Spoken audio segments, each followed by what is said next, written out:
Hey there, editing Julianne here, and this episode is coming at you courtesy of the fact that I just kept talking about gratefulness and the impact that it's had on my life, as well as just some different ways you can practice it. I'm really passionate about this topic because it's something that I've seen a lot of growth in myself over the past couple of years. And not just like for the sake of growth, like I have seen the impact that it has on how much I enjoy my life, how much I am able to take things in stride. And so it's really awesome. And I feel like most of the time when people talk about gratefulness, they're just like, oh, you need to have a gratefulness journal. And that's great to like, if you can journal for 15 minutes about all the things you're grateful for. I've never been able to do that. And so that's sort of what this episode is about, is a couple of tips that I've picked up along the way for how to practice gratefulness. You'll notice I'm in the same spot and the same shirt as I am in the contentment video. And that is because I actually took a lot of that content out and put it in here so that it would be just a little bit easier to digest instead of being part of the overall contentment video. So I hope you enjoy. Please let me know if you have any other practices that you use to be grateful throughout your day. Okay, bye. There are so many studies, and I'm sure that you have probably heard a lot of people talking about how gratefulness is just so good for you. And in my life, I feel that it's really essential toward feeling content with my life. If I'm able to be grateful for my life, it's sort of like a cousin to contentment. If I'm able to look at my life and be grateful for a lot of things in it, and that is going to naturally make me more content, more happy, more satisfied with my life. And so if you don't already practice gratitude daily in some way, that is something you're going to want to start doing. Now, if you keep a gratitude journal and you write in it for like 15 minutes every morning, that's awesome. I am all for it. I think you are great. I regret to inform you that I do not have that same amount of like discipline and enthusiasm for it. I'm super enthusiastic about gratefulness and like everything that it does and being grateful as a concept, but writing in my gratefulness journal every morning, that's just not something I have time for. And when I have tried to do it in the past, it does not work for me. So if a gratefulness journal works for you, great. You can skip to the next thing.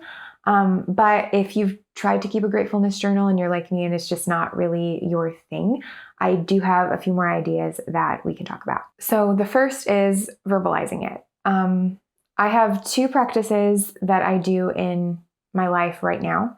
And they're sort of related to each other. The first is that because I am married, when my husband and I decided to get married and we were talking about like how we wanted our life to look before we got married, we said, okay, every night before we go to bed, we're each going to say 3 things we're grateful for. So that is something that we do every single night. And it has really helped me to sort of center myself on gratefulness at the end of the day. I think through things about the day that I appreciated, things that he did, things that just happened that I was grateful for, opportunities that I had, things like that. And it is so nice to have that built-in accountability. And also it doesn't take that much time. It takes like maybe 5 minutes if we stay on topic at the end of the night and don't get talking. So if you're not married, you could do this with a friend or a family member. Just say like, hey, I'm trying to be more grateful. Would you mind if we, texted back and forth first thing in the morning, at the end of the day, whatever works for you, or, hopped on a phone call and talked about it. I don't love the idea of getting the phone involved if you are about to go to bed. I think that could be a problem for some other reasons. But if you're able to do that and that works for you, or if you just like want to do it over dinner or whatever, that's totally great. Just pick a time where you can talk to somebody else about it and do it. The other thing that I try to do is that when I notice something that I appreciate, I try to verbalize that. I say, oh my goodness, thank you so much. Or I'm really grateful that this worked out this way. Or I, let the person know that I appreciate them, or I just verbalize my gratefulness for a set of circumstances that worked out the way that it did.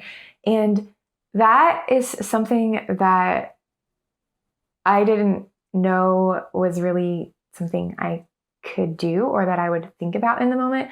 But the fact that I've been training myself to be grateful every single day does help. And also when I'm doing that, I'm thinking, okay, I need to make sure that I remember this and I can tell my husband about it at the end of the day as one of my 3 grateful for things. So yeah, like it's not super complicated. Just figure out a way to keep yourself accountable toward telling somebody what you're grateful for. Something else that my first therapist, like not my current therapist, but my first therapist recommended that I thought was really cool is keeping a gratitude jar. And it doesn't have to be a jar. It can be really any container that you have. You know, if you have like a vase or something that you like, or if you have like a cereal box that you used up, it really doesn't matter what it looks like, but taking some sort of container and getting some strips of paper and every day writing down one thing that you are grateful for. And this can be tough sometimes, especially if you are going through it.